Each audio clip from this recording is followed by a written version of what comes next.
Good morning. So I wanted to do a quick video to talk about the importance of cleaning.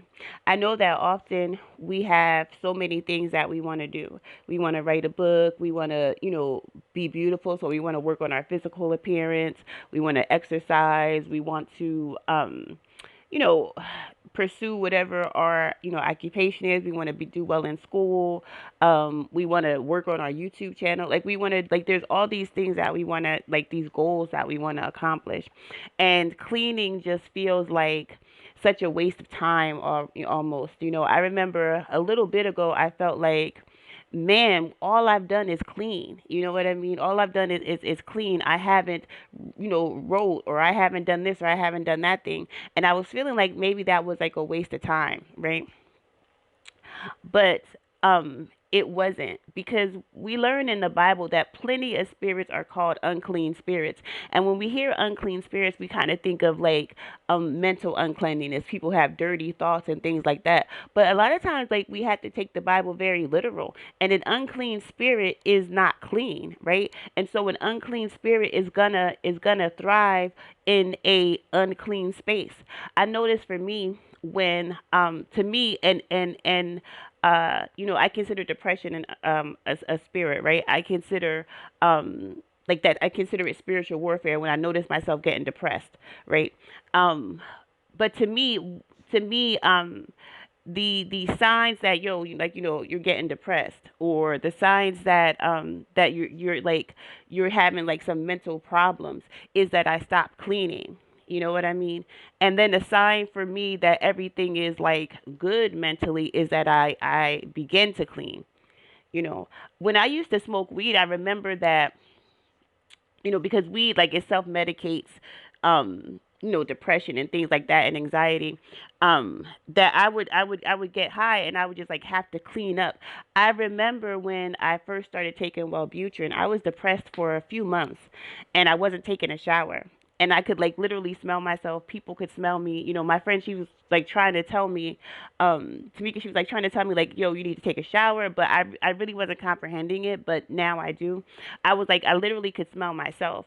And I took the Wellbutrin, and I was sitting on the toilet, and I just got up and took a shower. You know what I'm saying? I could no longer, like, I was, that it made me kind of aware of the smell. And the interesting thing about Wellbutrin and ecstasy, which I think is like a spiritual thing, is that it just makes you like hyper aware of smells. You know what I'm saying?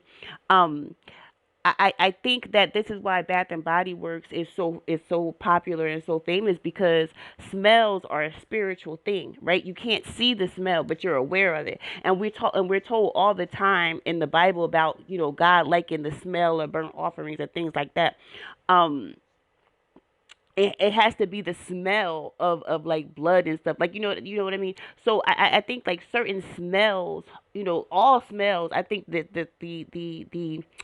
the sense of sense smell is a spiritual sense. You know what I mean? That's why dogs can smell. A dog can smell your mood and things like that. I remember just the other day I was like really like down. I was really like, like defeated. I was really feeling like defeated. I was defeated. Satan had got it off.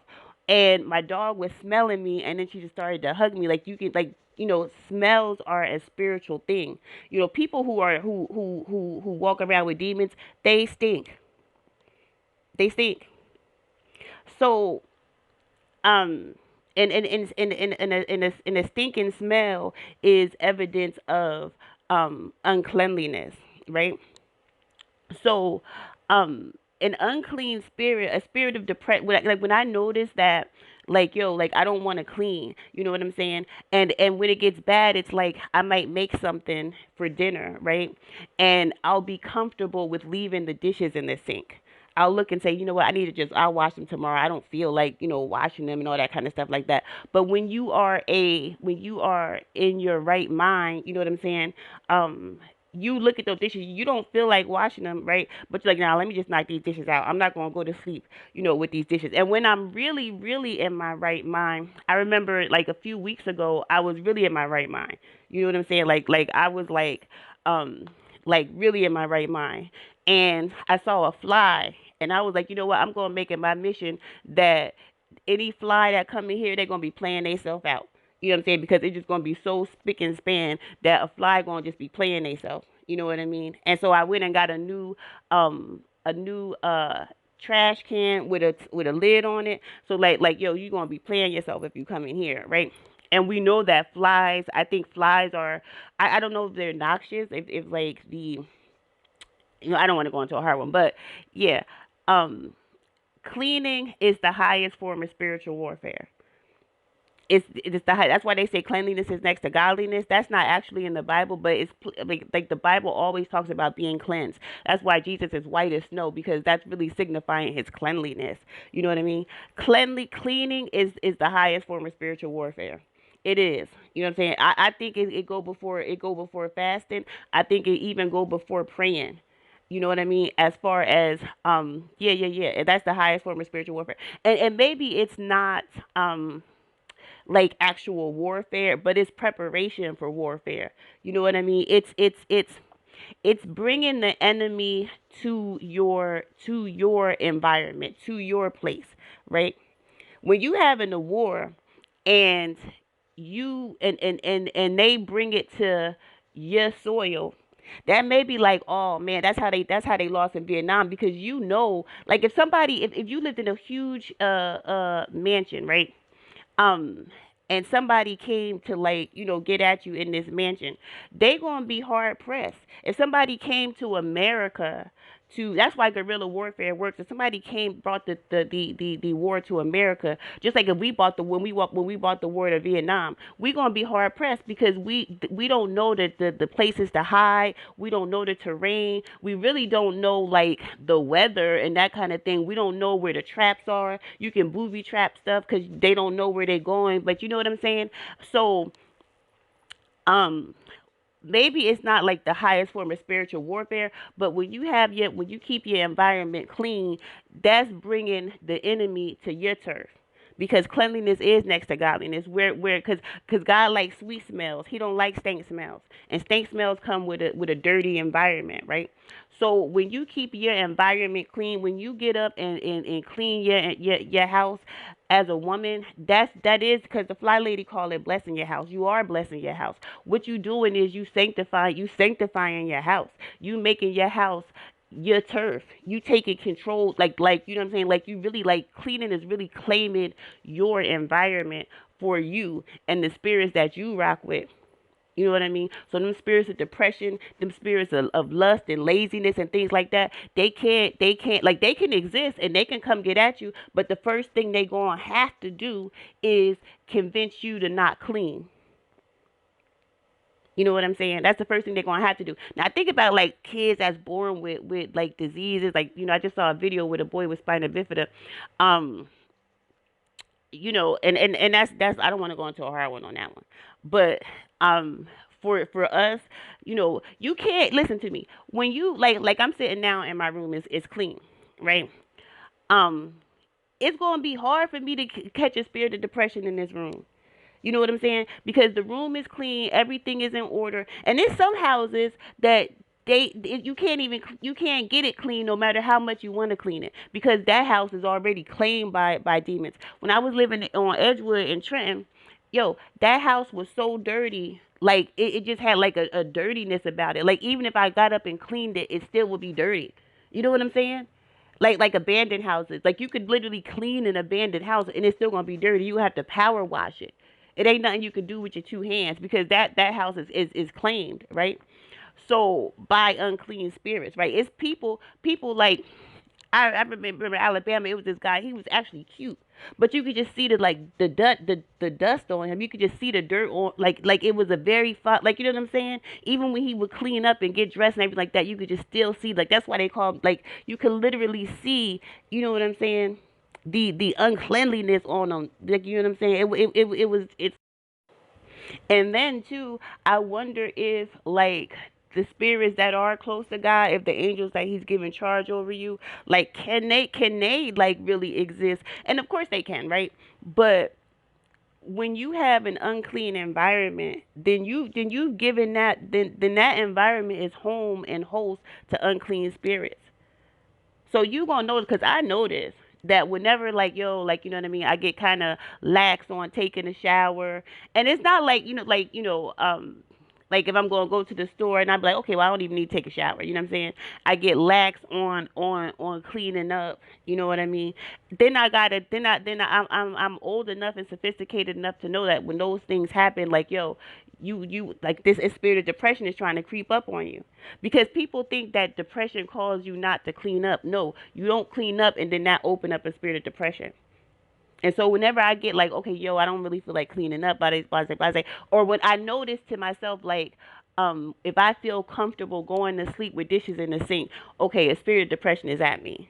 You know what I mean? And then all you gotta like what you gotta do is just press and just keep on cleaning, just keep on cleaning, and then as you clean, then you go into your spiritual warfare.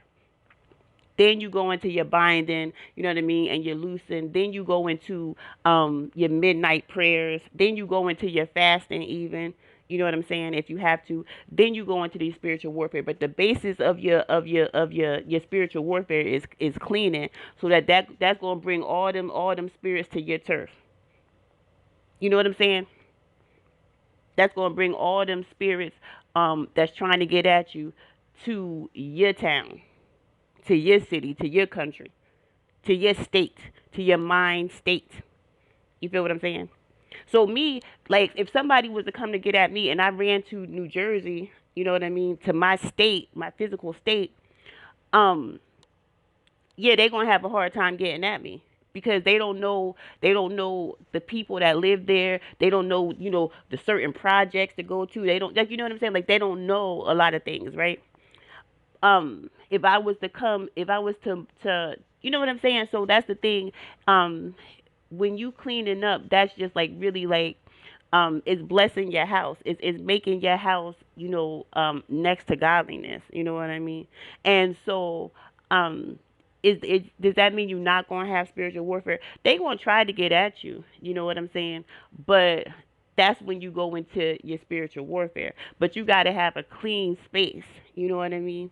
I notice it. Listen, a lot of times, like I get up and I'll be like, oh, I want to write or I want to do this. And sometimes I might, you know what I mean? Like if I'm inspired to write something, I might just go ahead on and write it if I because I gotta get it out and I don't want to lose it. You know what I'm saying?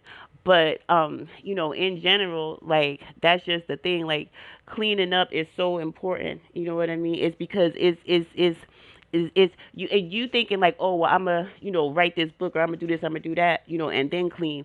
You're not gonna do those things if you don't clean. You know what I mean?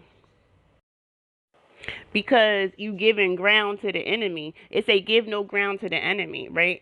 Like if you in an unclean environment, you done gave that ground to the unclean spirits. You feel what I'm saying? So of course your spirit's gonna fight, but it's gonna be like that's what you could do in the physical. A lot of times we like stress ourselves and worry about trying to do things that only God can do. You know what I mean? But what you can do is make sure that your environment is as such so that you can claim ground for the clean spirits. I think a lot of times we try to make the Bible so mystical and it's plain. Unclean spirits like to be in unclean people and places and things. You know what I mean? They like stank smells, blood, rotten flesh. You know what I mean? Musk and stank. You know, unclean spirits. People with unclean spirits like unclean people and unclean places. And a lot of times we think that's like your mind being unclean, and that's true. But it's also your environment being unclean. You know what I mean? When you go into somebody's house and it's spick and span and everything like that, it's very few unclean spirits. A spirit of depression is going to still battle you. Like yeah, a spirit of depression is battling me right now, right? A spirit of laziness is battling me right now, right? But as I sit in my clean spick and span room with my air purifier, it don't got no work for me. It's battling me. Yeah, it's battling me. But guess what? The forces that's for me greater than the forces that against me, because now you on my turf.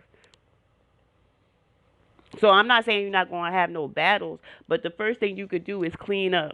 That's not giving ground to the enemy. When you don't clean, you're giving ground to the enemy. I don't believe that any spirit could be around you and just like possess you if not for an unclean spirit to open the door.